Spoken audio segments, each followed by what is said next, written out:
સમાચારોમાં સૌથી પહેલા વાત કરવી છે વરસાદની। ગુજરાતમાં હાલ અત્યારે કોઈ મોટા વરસાદના આગાહીના સમાચાર નથી ને એટલા જ માટે સપ્ટેમ્બરમાં ઓગસ્ટ કરતાં વધુ વરસાદ પડશે તેવું આઈએમડીના વૈજ્ઞાનિકોનું કહેવું છે। એમણે કહ્યું છે કે આ વીકમાં એટલે કે આ અઠવાડિયામાં કોઈ ઝાઝો એવો વરસાદ પડવાનો નથી। ગુજરાતમાં આ વખતે દક્ષિણ ગુજરાત કરતાં ઉત્તર ગુજરાતમાં સારો વરસાદ વરસ્યો છે, પણ તેનું કારણ વરસાદની કોઈ પેટર્ન બદલાઈ હોય તે નથી। આઈએમડીના વૈજ્ઞાનિક નરેશ કુમારે કહ્યું કે ચોમાસું મધ્યપ્રદેશ બાદ ઉત્તર ગુજરાતમાંથી પસાર થયું છે અને તેના કારણે મધ્ય ભારત અને ઉત્તર ગુજરાતમાં વધુ સારો વરસાદ પડ્યો છે। તેમણે એમ પણ કહ્યું કે ગુજરાતમાં વરસાદની કોઈ અછત નથી દેખાઈ રહી। अगर आप गुजरात की बात करें, जहाँ गुजरात रीजन सौराष्ट्र कच्छ, वहाँ भी सामान्य से ज़्यादा ही है। क्या होता था, लो प्रेशर बनते थे, उड़ीसा में आते थे, फिर एक जैसे मैं फिगर के माध्यम से समझाना चाहूँगा, जहाँ लो प्रेशर बना थोड़ा उसके बाद जहाँ उड़ीसा की तरफ आया एक ऐसे ट्रफ बन जाता था, जैसे जिसको हम शेयर जोन भी बोलते हैं, ईस्ट वेस्ट ट्रफ भी बोलते हैं। फिर क्या होता था कि जहाँ से पूरा शेयर जोन पैटर्न बनने से कोंकण गोवा रीजन साउथ गुजरात में ज़्यादा रेनफॉल एक्टिविटी होता था। અને મારેવામાં નવા નીર આવ્યા છે ને એટલા જ માટે વડોદરાના શિનોર નજીકના તમામ ગામડાઓને અત્યારે એલર્ટ કરી દેવામાં આવ્યા છે, કારણ કે નર્મદા નદી બે કાંઠે થઈને વહી રહી છે। વરસાદી માહોલ વચ્ચે ભલે રાજ્યમાં વરસાદે વિરામ લીધો હોય, પરંતુ નર્મદા નદીમાં ઉપરવાસમાંથી આવેલ ભારે પાણીના પગલે પ્રથમવાર પાણી છોડવામાં આવ્યું છે, જેને પગલે અલગ અલગ જગ્યાએ નદીઓ બે કાંઠે થયેલી જોવા મળી છે। નર્મદામાંથી પાણી છોડાતા પ્રથમવાર વડોદરાના શિનોર નજીક નર્મદા નદી બંને કાંઠે વહી રહી છે। ભંડારેશ્વર મંદિરના પગથિયા નદીના પાણીમાં ગરકાવ થયેલા જોવા મળી રહ્યા છે। નર્મદા નદી બે કાંઠે વહેતા લોકો આ નજારાને માણવા ત્યાં પહોંચી ગયા છે। આ ઉપરાંત તંત્રએ નદી કાંઠાની આસપાસના 11 ગામોને એલર્ટ પણ કર્યા છે। ખૂબ વરસ્યો છે વરસાદ ગુજરાતમાં, પરંતુ એવી પણ કેટલીક જગ્યાઓ છે કે જ્યાં વરસાદે માત્ર હાથતાળી આપી છે ને એટલા જ માટે ધોરાજી જેવા વિસ્તારો છે કે ત્યાં વરસાદની રાહ જોવાઈ રહી છે। ગુજરાતના ખેડૂતોની હાલત ઘણી કફોડી બની છે। ક્યાંક ભારે વરસાદને લઈ ખેતરમાં ઉભેલ પાક સંપૂર્ણ નિષ્ફળ ગયો છે, તો ક્યાંક મેઘરાજા રીસાયા હોય તેવી સ્થિતિ જોવા મળી રહી છે। એવી જ પરિસ્થિતિનું નિર્માણ થયું છે રાજકોટ જિલ્લાના ધોરાજી પંથકમાં। અહીં વરસાદ હાથ તાળી આપી રહ્યો છે। ધરતીપુત્રો હજી પણ મેઘરાજા મન મૂકીને વરસે તેની રાહ જોઈ રહ્યા છે। જો 5-10 દિવસમાં વરસાદ નહીં થાય તો ખેડૂતોની હાલત ખૂબ જ કફોડી થશે તેવું ખેડૂતોનું કહેવું છે। અત્યારે ખાસ વરસાદની જરૂર છે। અમે મજૂરી જાજી ચડાવેલી છે, ખાતર, દવા, બિયારણ, હાથીના ભાડા। જો ટાઈમસર વરસાદ થઈ જાય તો ખેડૂતને ના વાંધો, નકર હાલત કફોડી થાય એવી પરિસ્થિતિ। અહાડી બીજ નદી વરસાદ થઈ ગયો છે અને વાવણી લાયક વરસાદ હતો અને વાવણી વવાઈ ગઈ છે। તો હવે વરસાદ હાથ તાળી દઈને વયો જાય છે અને પિયતની ખાસ જરૂર છે, વરસાદની ટૂંકમાં ખાસ જરૂર છે। વરસાદ જો 10 દિવસમાં ન આવે તો નુકસાની જાય એવું। પણ જ્યાં વરસાદ વરસ્યો છે એવા બનાસકાંઠામાં પણ વરસાદ તો ખૂબ વરસ્યો, પરંતુ સીપુ ડેમ છે ત્યાં માત્ર 11% પાણીનો જથ્થો છે। ડેમમાં પાણી આવતું જ નથી। ચોમાસાની સિઝનમાં બનાસકાંઠા સહિત ઉપરવાસમાં સારો એવો વરસાદ થવા છતાં બનાસકાંઠા જિલ્લામાં આવેલા સીપુ ડેમની સ્થિતિ કથળી છે। ડેમમાં પાણીની આવક નહિવત પ્રમાણમાં થઈ છે। સીપુ ડેમમાં પાણીની મોટી આવક ન થતાં સીપુ ડેમ આધારિત ખેતી કરતા ખેડૂતોના જીવ પડીકે બંધાયા છે। હાલની સ્થિતિ ખરાબ છે। પાણીમાં તો 1% પાણી ના કહેવાય ડેમમાં, બરાબર। ડેમ ભરાય, દાંતીવાડામાંથી પાણી સીપુ ડેમમાં નાખે તો ભરાય તો ખેડૂતોને થોડા ઘણું પાણી મળે, બાકી મળવાની સ્થિતિ ખરાબ જ છે। ખેતી કરવી બહુ મુશ્કેલ છે। 1000 ફૂટે પાણી છે મિનિમમ, એ પણ ખારા જ પાણી આવે છે, પીવા માટે પણ સારા પાણી નથી। ખેડૂતો હવે સરકાર પાસે એક જ માંગ કરી રહ્યા છે કે સરકાર દ્વારા દાંતીવાડા ડેમમાંથી કેનાલ અથવા પાઇપલાઇન દ્વારા સીપુ ડેમમાં પાણી લાવવામાં આવે અને તે પાણી ખેડૂતોને સિંચાઈ માટે પૂરું પાડવામાં આવે। ભર ઉનાળે ભર ચોમાસે આ જ પ્રકારની પરિસ્થિતિ રહે છે, પરંતુ બીજી બાજુ ઓમર અબ્દુલ્લા જમ્મુ કાશ્મીરના મુખ્યમંત્રી છે, તેઓ ગુજરાતમાં આવ્યા અને વડાપ્રધાન નરેન્દ્ર મોદીએ એમના પર પોસ્ટ કરી છે। શું કહ્યું છે આવો જોઈએ। જમ્મુ કાશ્મીરના સીએમ ઓમર અબ્દુલ્લા હાલમાં ગુજરાતના પ્રવાસે છે। તેમણે સ્ટેચ્યુ ઓફ યુનિટી અને અમદાવાદ રિવરફ્રન્ટની મુલાકાત લીધી હતી। તેમણે તેમની આ મુલાકાતોના અનેક ફોટો પણ શેર કર્યા હતા, જે જોઈને પીએમ મોદીએ સોશિયલ મીડિયા પર ખુશી વ્યક્ત કરી છે। પીએમએ લખ્યું છે, શ્રી ઓમર અબ્દુલ્લાજીને સાબરમતી રિવરફ્રન્ટ પર દોડનો આનંદ માણતા અને સ્ટેચ્યુ ઓફ યુનિટીની મુલાકાત લેતા જોઈ આનંદ થયો। તેમને સ્ટેચ્યુ ઓફ યુનિટીની મુલાકાત એકતાનો મહત્વપૂર્ણ સંદેશ આપે છે અને આપણા સાથી ભારતીયોને ભારતના વિવિધ ભાગોમાં મુસાફરી કરવા માટે પ્રેરણા આપશે। ઉલ્લેખનીય છે કે જમ્મુ કાશ્મીરના સીએમ અબ્દુલ્લા બુધવારથી જમ્મુ અને કાશ્મીરમાં પર્યટનને પ્રોત્સાહન આપવા માટે ગુજરાતના 2 દિવસના પ્રવાસે છે, કારણ કે પહેલગામ હુમલા પછી કાશ્મીરના પર્યટનને ખૂબ જ ખરાબ અસર થઈ છે. અને આ તરફ ભાદર નદી પર આજે નવા પુલ માટેનું ભૂમિપૂજન કેબિનેટ મંત્રી કુંવરજી બાવળિયાએ કર્યું છે. ભાદર નદી પર 55 વર્ષ પહેલા બાંધવામાં આવેલ પુલ અતિ જર્જરિત હતો, જે જસદણ તાલુકાના 15 થી વધુ ગામોને જોડતો હતો. જો કે છેલ્લા ઘણા સમયથી તે પુલ અતિ જર્જરિત હતો. મોટા મોટા વાહનો ત્યાંથી પસાર થતા હતા, ત્યારે ગમે ત્યારે તે પુલ પડી જવાની સ્થિતિમાં હતો. તેવામાં કોઈ દુર્ઘટના સર્જાય તે પહેલા જ અહીં નવા પુલનું કામ શરૂ કરાયું છે. આજે કેબિનેટ મંત્રી કુંવરજી બાવળિયા દ્વારા 3 કરોડના ખર્ચે મંજૂર કરાયેલ કાળિયા પુલનું ભૂમિપૂજન કર્યું હતું. લાતી પ્લોટ બ્રિજ, જેને કાળિયા બ્રિજના નામે, જે વર્ષો પહેલાં આ બ્રિજ બનેલો, કેટલાક સમયથી આ બ્રિજ ઉપયોગ કરવા લાયક એટલે જર્જરિત થયો છે. એને નવો બનાવવા માટેનું અમે નગરપાલિકાની ચૂંટણી વખતે વચન આપેલું. એ આ બ્રિજ લગભગ 3 કરોડના ખર્ચે, જેનું આજે અમે સૌ અમારા નગરપાલિકાના પદાધિકારીઓ અને અધિકારીઓની ઉપસ્થિતિમાં ખાતમુહૂર્ત કર્યું છે. અને ગુજરાતમાં જર્જરિત બ્રિજોની પણ હારમાળા છે. મહેસાણા જિલ્લામાં બહુચરાજીથી હારીજ જતા રોડ પર સાપવાડા ગામ નજીક રૂપેણ નદી પર આવેલો બ્રિજ બિલકુલ દયનીય હાલતમાં છે. મહેસાણા જિલ્લામાં વધુ એક બ્રિજ ક્ષતિગ્રસ્ત થયો છે. બહુચરાજીથી હારીજ રોડ પર સાપાવાડા પાસેનો આ બ્રિજ ક્ષતિગ્રસ્ત હાલતમાં છે. અંદાજે 7 વર્ષ પહેલા 7 કરોડના ખર્ચે આ બ્રિજ બનાવવામાં આવ્યો છે. રૂપેણ નદી પર બનાવેલા બ્રિજમાં એપ્રોચ સ્લેબ બેસી ગયો છે. આ દ્રશ્યોમાં સ્થિતિની ગંભીરતા જોઈ શકાય છે, કારણ કે આ બ્રિજ પરથી જેવા વાહનો પસાર થાય છે કે બ્રિજનો એક ભાગ નમી જાય છે. 7 વર્ષ જેટલા ટૂંકા ગાળામાં બ્રિજની અવદશા જોતા તેની ગુણવત્તા પર સવાલો ઊભા થયા છે. બ્રિજ ક્ષતિગ્રસ્ત થતાં વાઇબ્રેશન પણ વધ્યું છે. ભારે વાહનોની આ રોડ પર સતત અવરજવરથી બ્રિજની સ્થિતિ કથળી રહી છે. બ્રિજના એક બાજુના છેડાના ભાગે ક્ષતિગ્રસ્ત થતા વાહન ચાલકો પરેશાન બન્યા છે. પરંતુ સવાલ એ છે કે બ્રિજની સ્થિતિ ગંભીર હોવા છતાં તંત્ર દ્વારા કોઈ પગલાં કેમ નથી લેવામાં આવ્યા? શું તંત્ર કોઈ મોટી દુર્ઘટનાની રાહ જોઈ રહ્યું છે? કેવું તંત્ર અને કેવી બધી વાતો, કારણ કે સરકારના મંત્રી કહી રહ્યા છે કે જો ખાડા પડે તો ભાઈ મંત્રીને કે સરકારમાં ફોન ન કરવાનો હોય, તમારે પણ નાગરિક ધર્મ અપનાવવાનો હોય. કોઈ પણ સમસ્યા ઉકેલ સરકાર પાસે માંગવા માટે નીકળી પડો છો. ખાડા પડ્યા હોય તો સરકારને ફોન કરો છો, પરંતુ તમે કેટલું ધ્યાન રાખો છો? તમે જાતે ખાડા કેમ નથી પૂરતા? આ પ્રકારની વાત રાજ્ય સરકારના મંત્રી કુબેરભાઈ ડિંડોર કરી રહ્યા છે. પાણી ભરાઈ ગયું, નિગમ તગારું પૂરું કરી નાખે, રસ્તો થાય ના થાય, થોડો થોડો જાય એટલું તો કરેક્ટ ના કરે. આપું તો કઈ થાય એટલે કે સરકારની જવાબદારી, ત્યાં આ કામ કરી શકતું આ એટલે આપણી પણ જવાબદારી છે. એની જવાબદારીનું ભાન એને પણ કરાવવું પડે. એટલે મેં પેલા કીધું કે પેલો ખાડો પડી ગયો, મેં ફોન કર્યો તો કીધું હું આવું છું, તો નિગમ તગારું ક્યાં રાખ, અરે નિગમ લઈ આવો ને એક તગારું પાવડો લઈ આવો. 2 મિનિટમાં 3 મિનિટમાં ખાડો પૂરાઈ જાય, પથરા નાખી દે, મેળવી નાખે, ખાડો પૂરી જાય ના પૂરાઈ જાય. એટલે મેં એને ફોન કરીને એવું કહ્યું, પછી એ લોકો 3-4 મિનિટ પૂરી દીધો. હવે એના માટે પાછું આરએમબી કહું, પેલો આરબી વાળો કે સાહેબ પેલા મોકલું, પેલો પછી બીજે ફરતો 2 દાડા એટલે 2 બાઇક વાળા અંદર પડે, નુકસાન થાય ના થાય. એટલે આપણી પોતાની પણ જવાબદારી છે.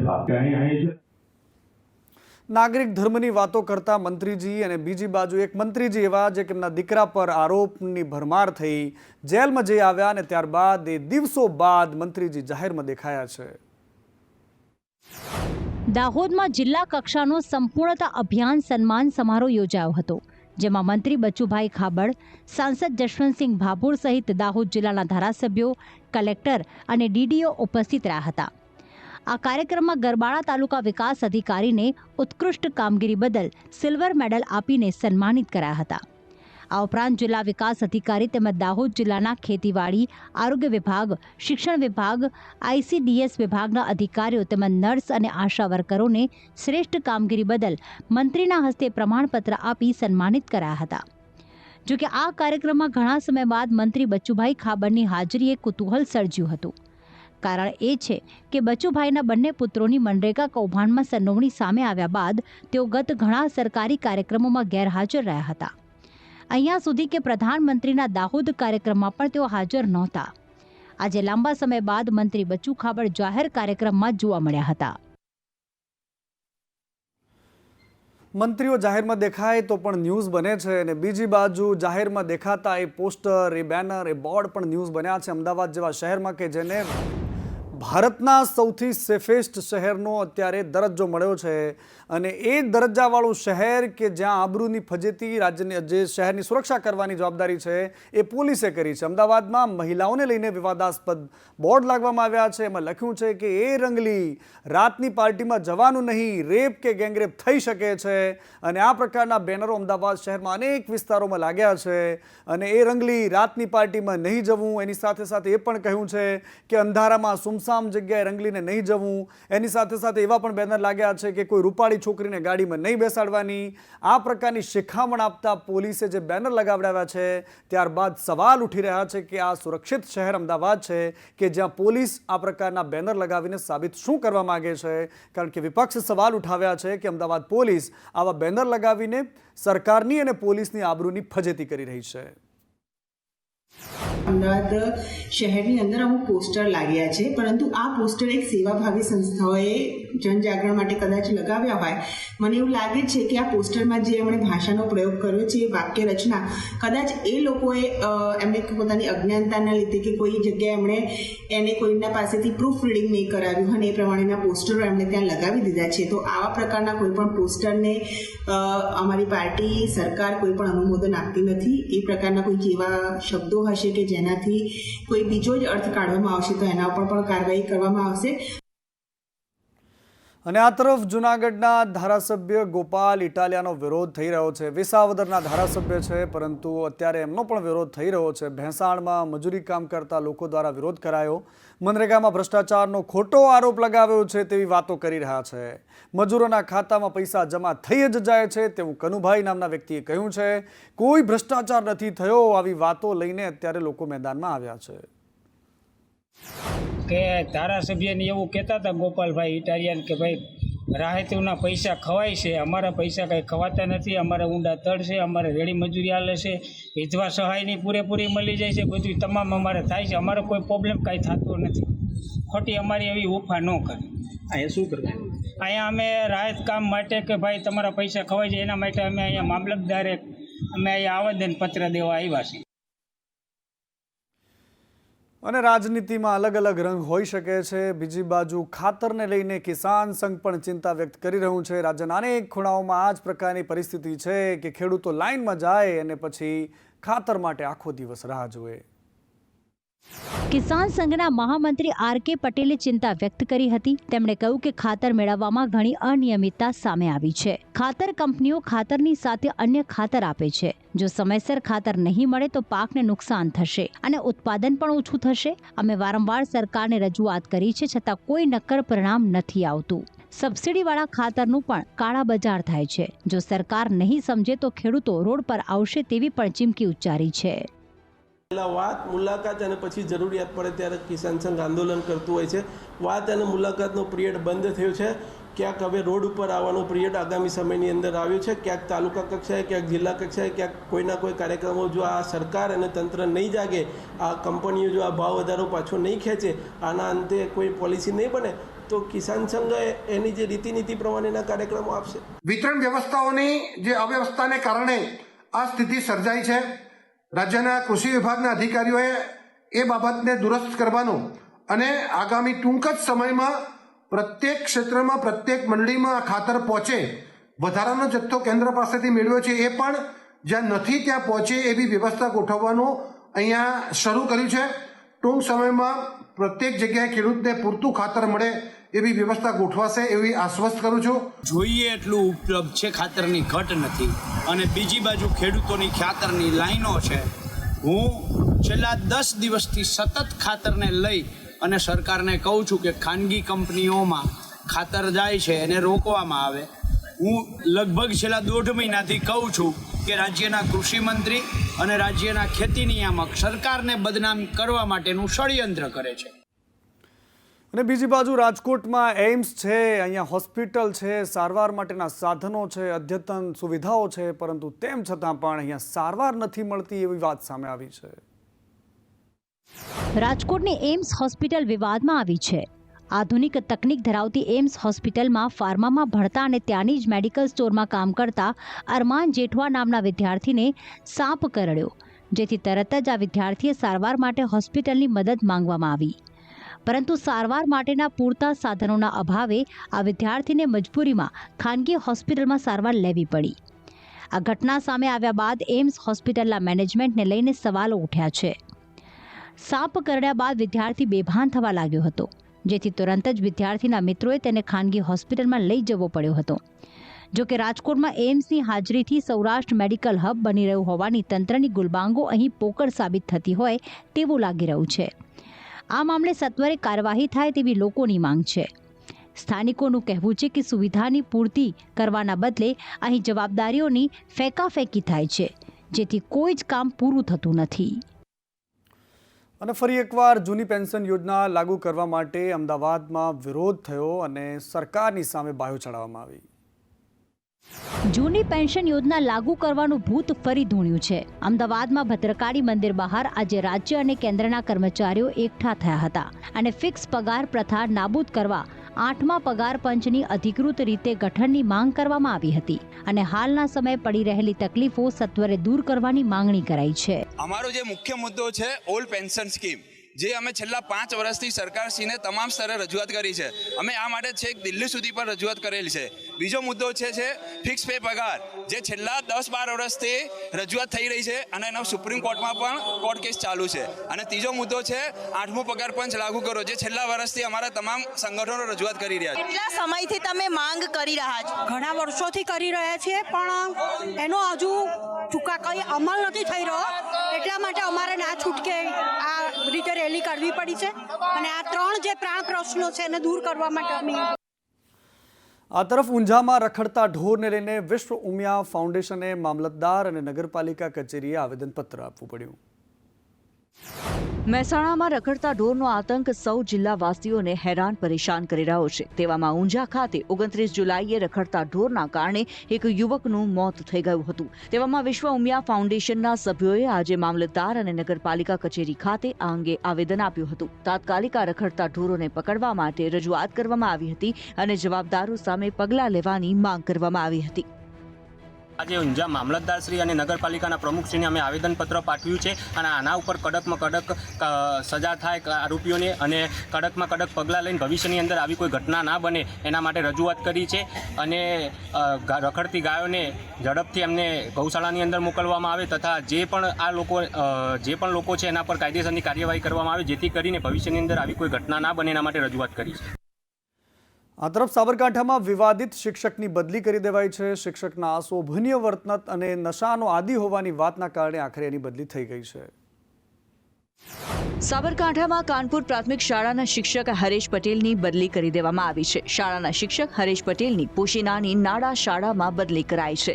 કાનપુર પ્રાથમિક શાળાના વિદ્યાર્થીઓ સાથેનું તેમનું અયોગ્ય વર્તન, નશાની હાલતમાં શાળાએ આવવું સહિતના અનેક આરોપોને લઈને વાલીઓએ વિરોધ નોંધાવ્યો હતો, જે બાદ આ કાર્યવાહી થઈ છે. આરોપો એવા હતા કે એ સારી રીતે ભણાવતા નથી, ગુણવત્તાયુક્ત ભણાવતા નથી, વ્યસન કરીને આવે છે, મોબાઈલનો વધારે પડતો ઉપયોગ કરે છે અને ખાસ કરી એસએમસી અને વાલીઓ જોડે સભ્ય વર્તન કરે છે. આવા આરોપો હતા અને આજરોજ સાહેબશ્રીના આદેશથી એમની બદલી નાડા પ્રાથમિક શાળા તાલુકો પોશીનામાં કરવામાં આવી છે. આ આદેશ બાદ આવું કરતા અન્ય શિક્ષકો જાગે અને તેમની અણછાજતી હરકતો ત્યાગે તે જરૂરી બન્યું છે. અને મહેસાણાના વિજાપુરમાં દબાણો હટાવવાની કામગીરી હાથ ધરવામાં આવી. 300 જેટલા દબાણો પાલિકા દ્વારા દૂર કરાયા છે.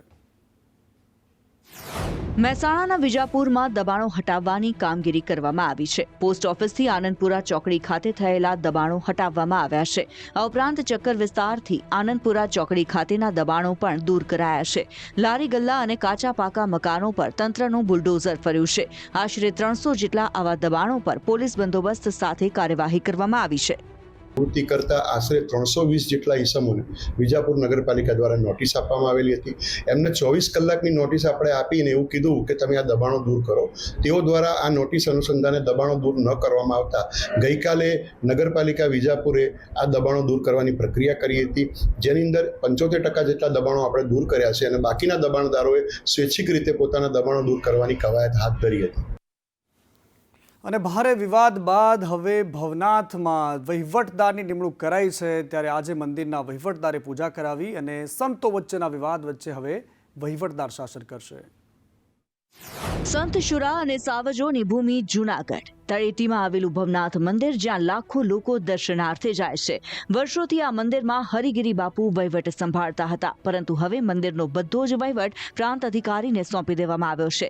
ગત રોજ જવાબદારી સોંપવામાં આવતા વિવાદનો દોર શરૂ થયો હતો. અનેક લોકોએ નારાજગી પણ વ્યક્ત કરી આક્ષેપ કર્યા હતા, પરંતુ આ બધા જ વચ્ચે આજે પ્રાંત અધિકારી ચરણસિંહ ગોહિલે પોતાનો ચાર્જ સંભાળ્યો છે. ચાર્જ સંભાળતાની સાથે જ ચરણસિંહે આખા મંદિરનું નિરીક્ષણ કર્યું હતું. મંદિરનું નિરીક્ષણ કર્યા બાદ તેમણે જરૂરી એવી તમામ સૂચનાઓ આપી હતી.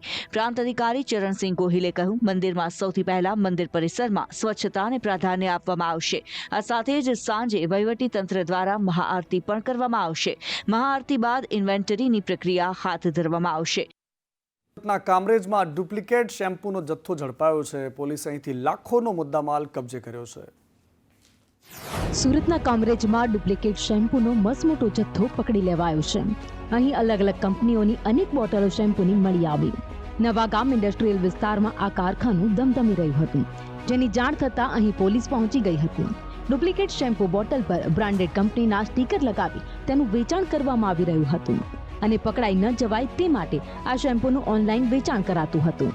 આ ઘટનામાં પોલીસે 49 લાખનો મુદ્દામાલ કબજે કરીને મુકુંદ માવાણી નામના આરોપીને ઝડપી પાડ્યો છે. સદર ગોડાઉનમાંથી હેડ એન્ડ શોલ્ડર કંપનીના 1 લીટર ના શેમ્પૂની બોટલો જે 4115 નંગ મળી આવેલ, ખાલી બોટલો 30 નંગ તથા પેન્ટીન શેમ્પૂની પણ અમુક બોટલો મળી આવેલ અને અમુક જે હેડ એન્ડ શોલ્ડર કંપનીના સ્ટીકર મળી આવેલ. આમ કુલ્લે મળીને ટોટલ 49 લાખથી પણ વધુનો મુદ્દામાલ